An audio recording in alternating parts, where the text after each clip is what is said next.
Lying 800 kilometers southeast of Manila on the southern tip of the Philippine Siargao Island, General Luna is every vacationer's dream. A remote, exotic location with sugar-fine white beaches and crystalline seas, populated by warm, friendly locals. Surfers first discovered this place in June 1980. The small village is most renowned for Cloud 9, considered by many within the surfing community to be the perfect wave. At present, the island is a draw for many foreigners, especially surfers. General Luna now hosts the Siargao Surfing Cup, an international competition and a thriving tourist trade, encouraged by the town's mayor, Gerd. This was a sleepy town before, until the white man came along and then helped break it up. The first surfer who came to General Luna was an American of Cuban descent and an Australian. They came in here in 1980, way back in 1980. They say they were in search of a perfect wave.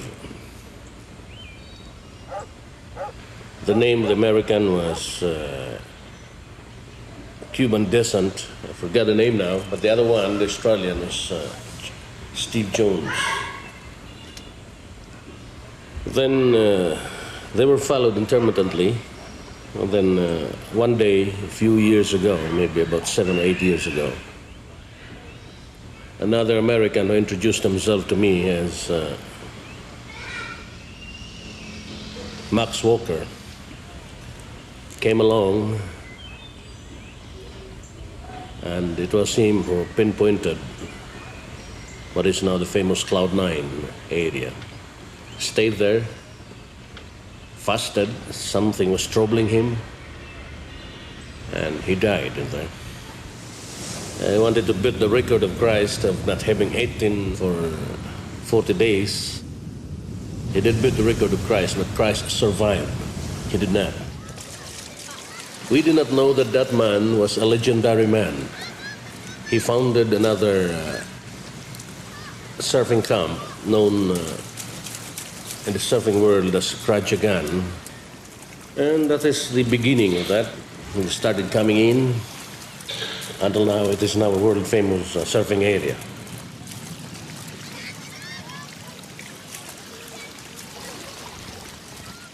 One surfer who has made the island his home is Englishman Martin Howell.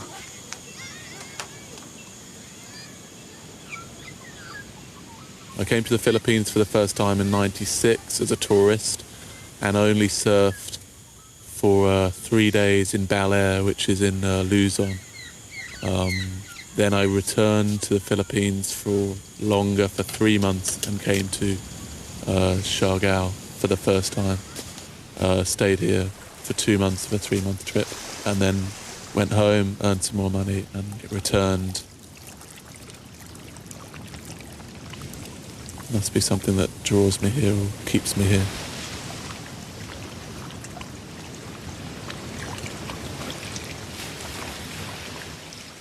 Some foreigners, such as Pirate Pete, have even dropped permanent anchor here. I sailed past here. I came here without knowing anything about the surf. I just came here because it looked like beautiful islands. But the only reason tourism is here on any scale is surfing. But the surfing has put General Luna on the map. The wave of Cloud 9 has put General Luna on the world map. And the Philippines now is recognized as an international surfing spot.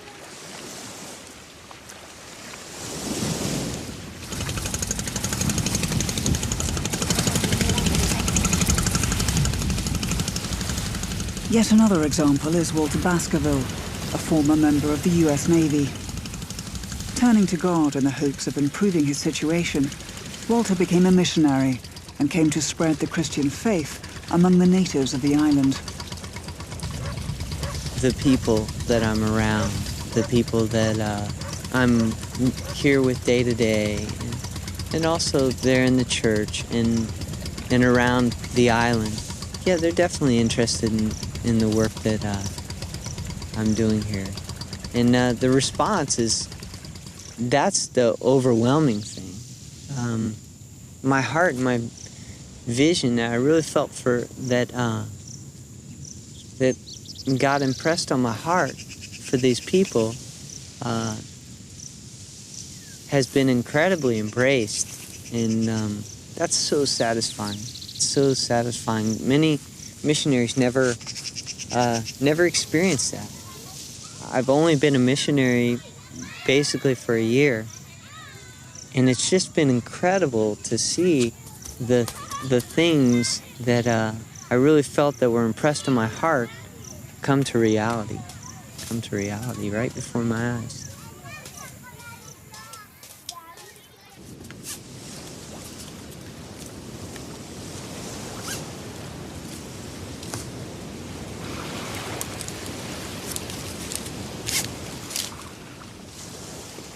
This is where the barman sits.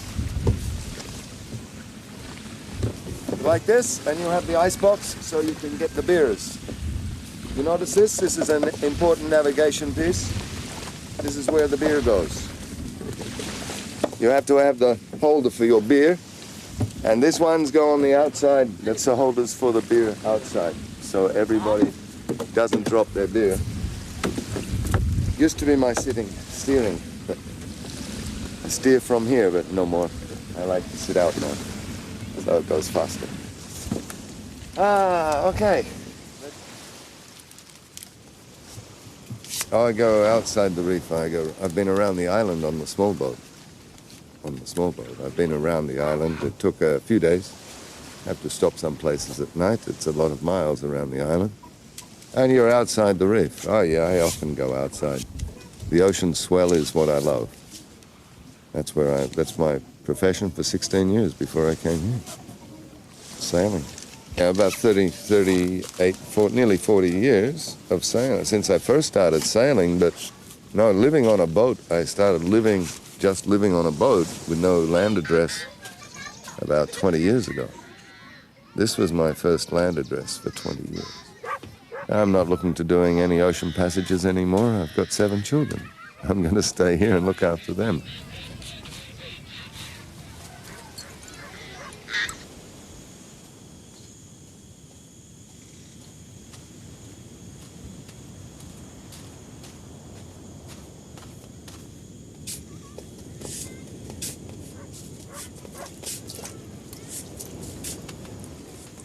I was working for an insurance company, and I think I left school at 16 and my expectation was, just to kind of get a job. I didn't have much ambition. And then after a year of that, it just began to kick in that I was more intelligent than a lot of these people, and that I just didn't want to just sit back and become that kind of person who doesn't do anything. And I just honestly just didn't do anything but just go to work. And what kind of life is that? And so I looked ahead and thought, I can't carry on with this at all. It made me miserable, and as well as being miserable, I took it out on other people and just became a person that I didn't want to be.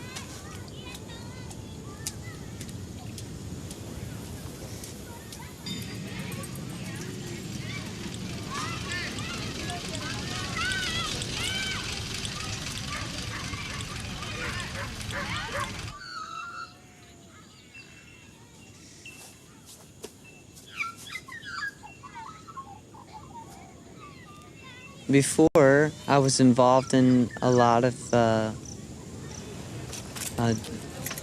street culture, drug culture, and I had a couple of bad experiences on LSD and other drugs too. I was doing many drugs at a time, and literally almost killed myself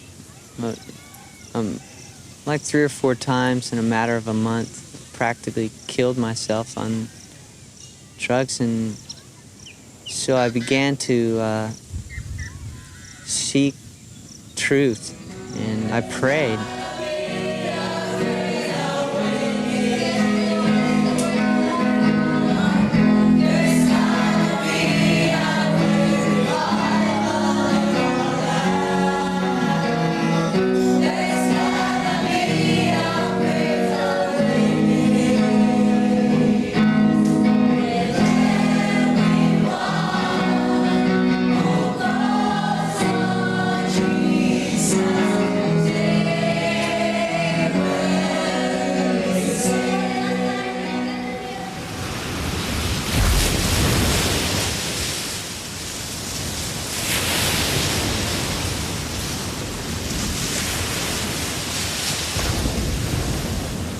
The waves here in the Philippines are very powerful. I don't think you're going to die unless you get like a 2 or 3 wave hold down in very, very big conditions. But people have died in the smallest of conditions for inexplainable reasons, and it's mostly drowning of some sort. And, and other people have died obviously in huge, huge conditions, being held down for 2 waves, for 30 or 40 seconds. But I wouldn't say I've ever come close to death, just once. In California, I was held down for 3 waves, not all in succession. And the third one held me down for a long time. And I was worried, I was nervous, and I was struggling for breath. And I felt almost like I was fighting for my life under that third wave.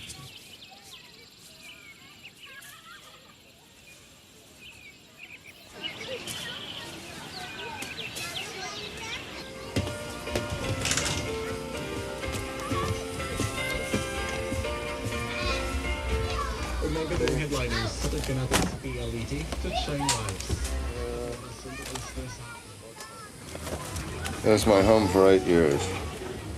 8 years. I used to take backpackers sailing all around Australia, Philippines, Hong Kong, Papua New Guinea. 8 years sailed that. That's me being, I have my beer. Yeah, my wedding. There's the mayor who you interviewed. He was the one to read the book. He was our, you don't call him a priest, he was the official. I don't know, about a few years ago, I'm not sure. We tried it a few times, but it must have been, only 4 years ago. That's Morena when she was pregnant to Samantha. So that one is 7 years plus, 8 years ago. What else we got here? Kids. There's kids. Kids. Here it's not expensive to have children and bring them up, but the mortality rate is very high as well. A lot of the children get respiratory diseases, chest infections, and die before 1 year of age.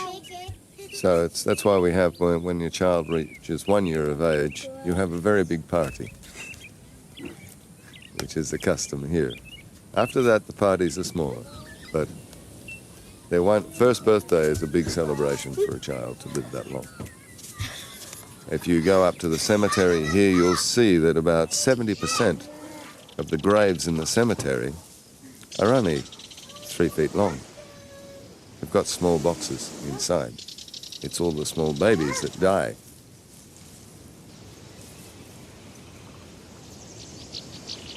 I do not know the percentage, but I know it's quite high as far as per thousand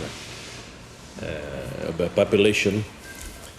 The reason also for that is that we lack the cost of medicine is so high now that it seems beyond the reach. It has always been beyond the reach of the poor people. But that can be compensated because if there is a death of the child, we produce more. So no problem with that.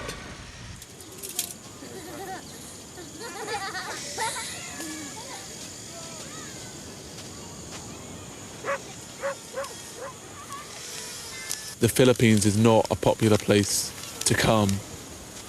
People don't know what's here. The image in England anyway is of pedophiles and that's all. They just don't know. And so few people actually come here. you can have difficulties with them sometimes because of just behavioural differences and cultural differences. But on the whole, I would say the people on this island are extremely friendly. So for me, it's a perfect, peaceful place just to wait for waves and surf, so yeah.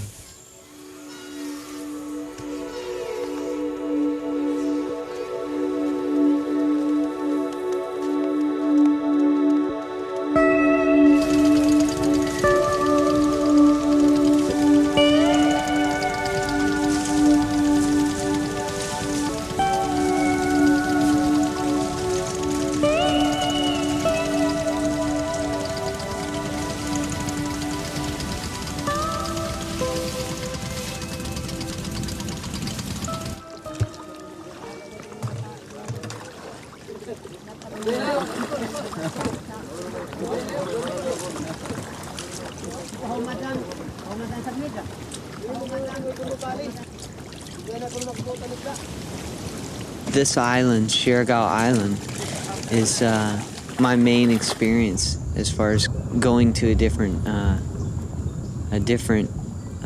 society other than a quote-unquote first world society. But what I've experienced here is usually people are, for the most part, generally happy and interested. They're shy towards you, but for me, what has been one of my main focuses since I've been here is to try to learn the language spoken here as much as possible, and I found that really breaks a lot of the difference within the cultures.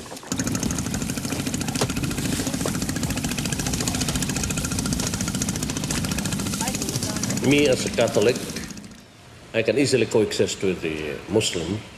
I can easily coexist with the Buddhist, considering because of our Asian culture. We are a naturally friendly people.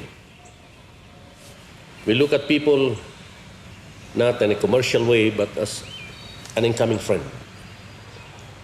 That's the Asian culture. Not with antagonism, but with a friendly gesture. There was a saying by one of our Gerd Breiters here, the Asian character is just like a bamboo.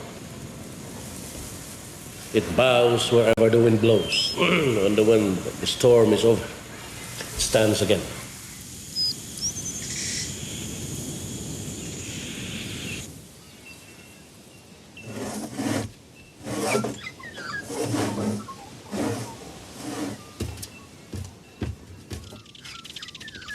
With the bamboo, they get an insect inside them that's called, here we call it a bok-bok. It's like a termite, but very small. And they eat the bamboo. And I've poisoned the animals, and now I'm just filling up their holes so the paint will go on evenly, because the paint won't fill the hole properly. And when they're fully painted, the insects won't eat them again.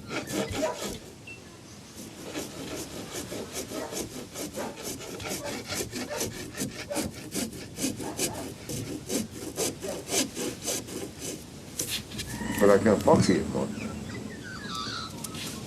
I can put more epoxy.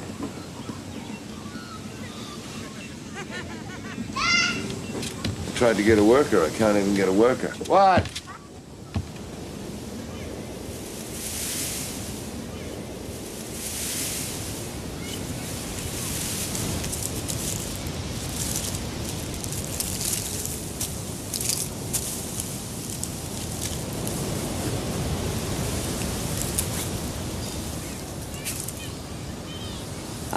I was really blessed by some of the people here in the church, in our local church, who literally took me in as their own son.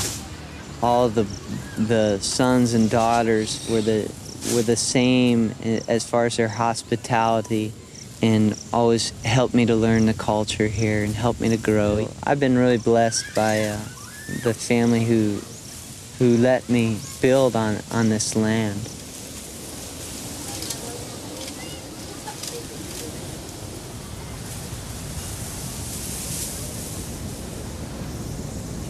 The life that I've been leading of late is some really amazing moments, and then whereas if I was leading what would be more conventional lifestyle, girlfriend, living together, and so on, would just be kind of happy, but never things being amazing. So it's definitely a different kind of life.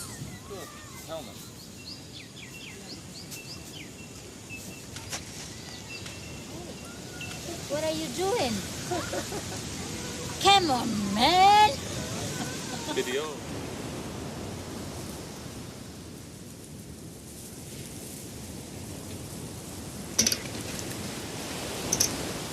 Oh, I built this house about 4 years ago. Myself and 2 other carpenters. My design, 6 months. 6 months, because a lot of the time was waiting for materials, waiting for the trees to be cut down in the hills, chopped up and brought down so as I could use them. You cannot get that anymore, legally. No. But you still can. Of course, in this country, there's nothing such. There's nothing that's very legal. There's nothing that isn't illegal that they won't break the laws about. Yeah, you got to know the right people and not tread on anybody's toes, and you can normally get away with things. Pay a bit of money here and pay a bit of money there, you get away with most things.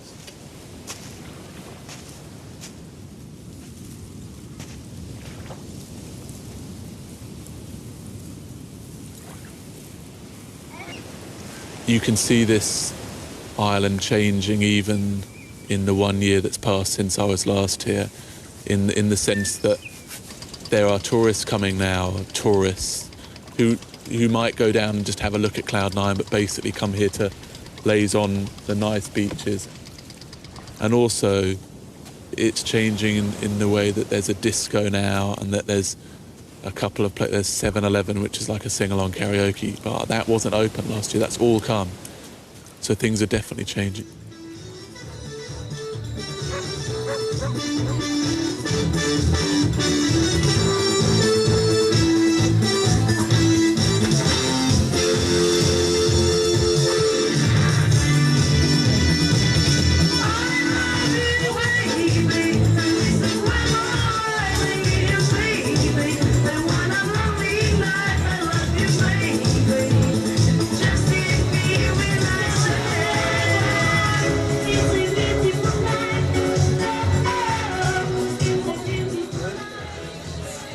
Karaoke is fucked.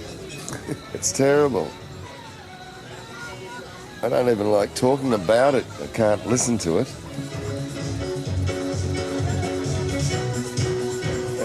They're all into it. You put up with it occasionally.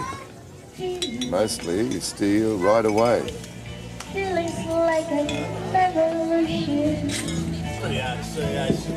And feelings like I You got to be very drunk to put up with karaoke, listening to bad people sing what you used to like as good songs.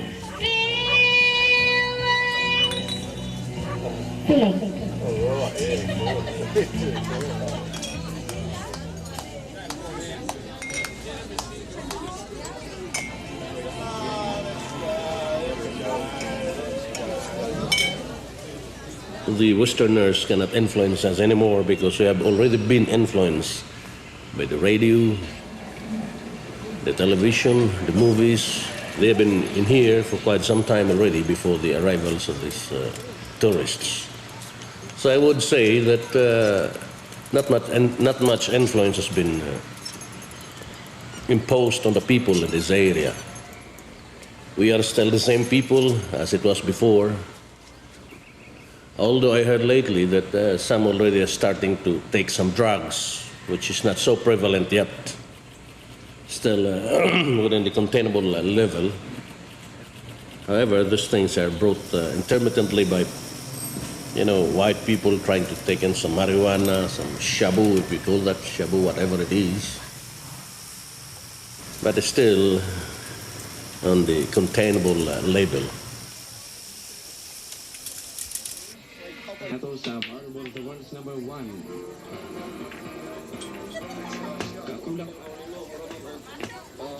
There is a very big drug problem in the Philippines. Very big drug problem with this synthetic drug they call shabu. It's very addictive, and it's used everywhere. It's everywhere around the Philippines. You'll notice a guy might appear pretty drunk, but a lot of the time they're not. They're up to their eyeballs on this stuff.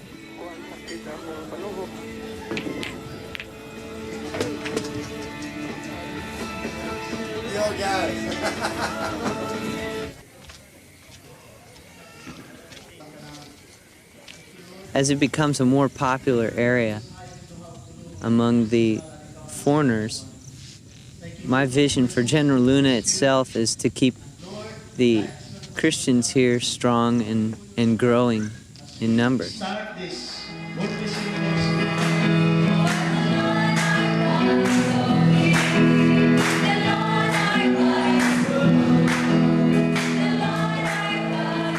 The island, though, has many towns that are unreached as far as people don't have a daily place or a weekly place where they can go and worship God. What I'm trying to do is set up churches in towns that don't have places where they can worship.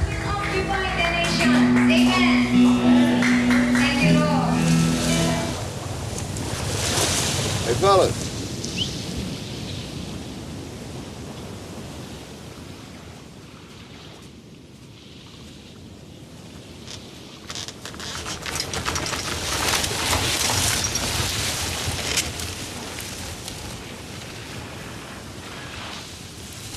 Their culture is pretty unique.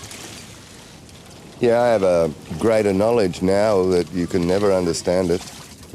It's basically how lazy they can be, is their culture. They're a damn lazy country.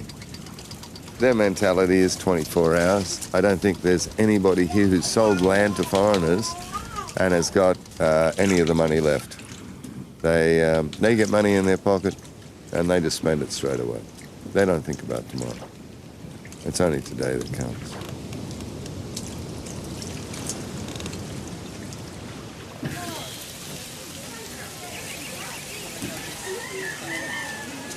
Well, every Sunday the government allows the people to have this cockfight. They bet on that. It is a part of our national life. You take that away and a lot of people will revolt against the government. So the government simply tolerates the gambling on Sundays. Cockfighting has been with us since the Spanish conquistadores introduced cockfighting in the Philippines, and it has already been ingrained in our system as a people.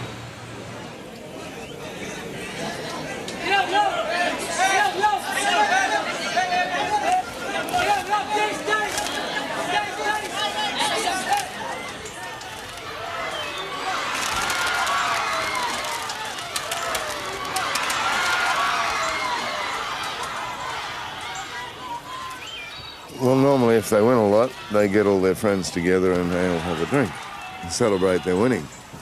With the losers, basically they just gamble their weekly salary every week. If next week they lose, they go to the winner's party, you know. So the money stays in the town and it just gets rotated. And the only winners are really the people who sell the beer at night. They gamble, they win, they lose. It makes no difference. They're going to spend their money anyhow.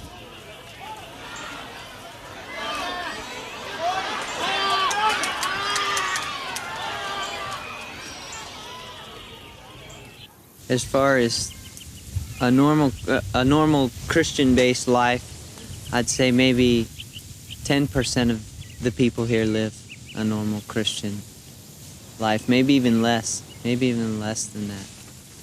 But as far as being a Christian nation,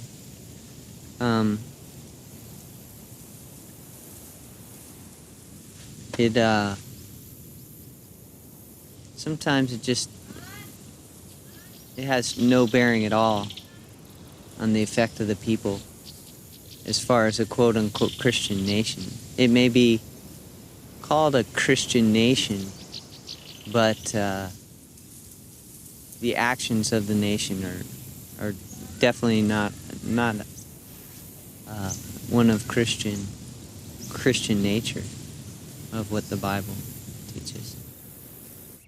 Well, actually, if you look at things and look at the map of the world, we as a Christian is an anomaly in this, in the Asia, in the Far East. But somehow we have adapted already to that. We are surrounded by Buddhism and Muslims. You go up north, that's Thailand, that the prevalent religion there is Buddhism. Then China, which is Buddhist also. Vietnam, on our western side. And then south, you have Indonesia and then Malaysia, which are Muslims. We are the only Christian in this part of the world. But somehow, that makes us no different from them. Our own culture has also been infused with Catholicism. But basically, as a people, we are the same.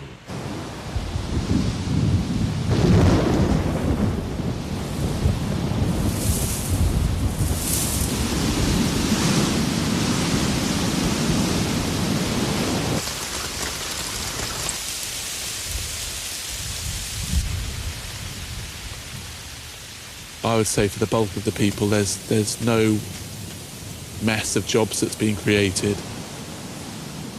Prices have gone up. They've got to tolerate foreigners, and there's just a lot of jealousy and resentment, I think. You know, it's not huge, but it's there, and it will grow.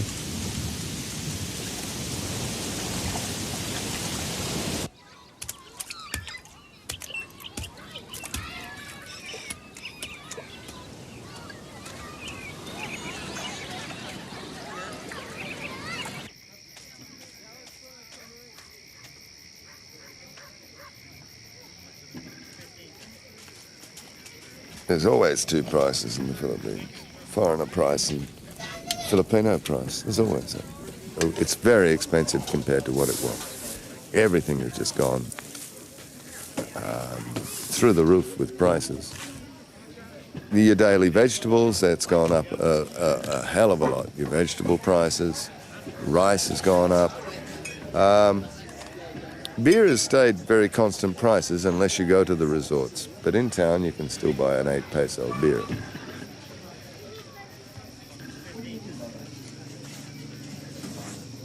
Don't you understand what I'm trying to say?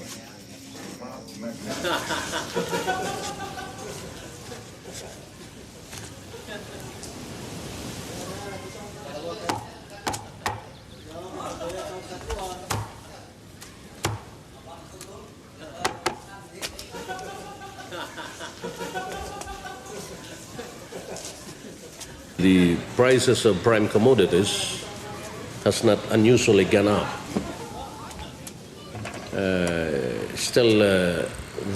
It has gone up, but it's not because of the arrival of the tourists, but because of the national inflation of the money. We have to adjust the prices of, let's say, for example, the fish in the market, considering that there is really already a need to adjust it, because the Philippine peso lately has lost so much value in the open market.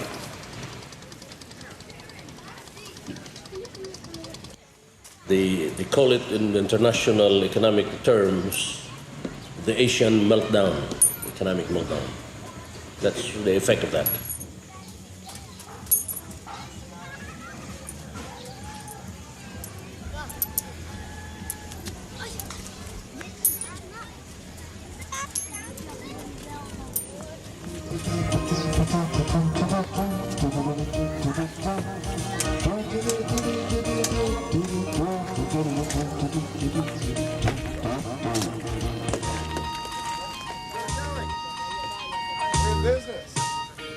They're not businessmen here.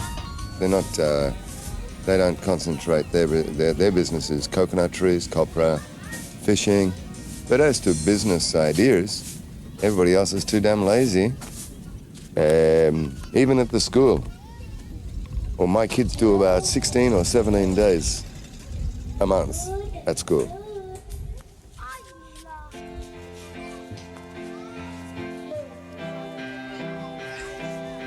There's always an excuse. A female teacher won't go to the school and teach while she has her menstruation. So for 4 or 5 days, the children do nothing in the classroom because their teacher has her menstruation. I mean, it's absolutely insane. This is the amount of schooling my children get in this school. Ridiculous.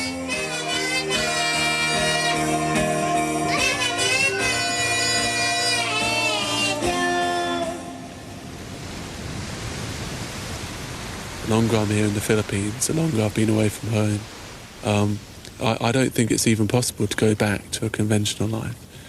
And it's not just a conventional life that I'm running away from now, it's almost home that I'm thinking of after the Philippines, after Indonesia, going to Australia, try and earn a load of money there, and then just come straight back and just not go home. Going home just doesn't really interest me right now. There's just only friends and family that draw me home, and that's it. And if that's the reason you go home, I don't know. The minute I get home, I'll want to come away again. So I'm actually relatively content here.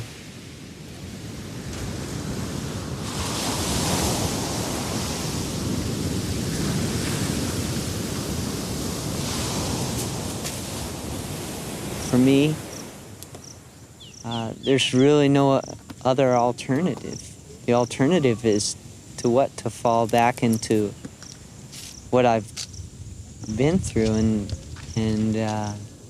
there's so much more reward out of living the way that God's designed me and supplied for my life.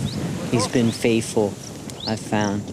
And so there's really no other alternative to turn to.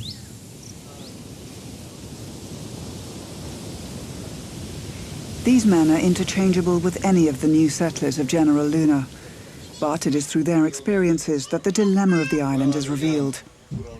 Each year, more tourists lay claim to the land for short periods of time. Others stay longer. As more and more people seek to escape the pressures of civilization, this idyllic beach with its white sand and perfect waves offers an escape from the problems of contemporary society. But the question remains, can paradise bear the burden?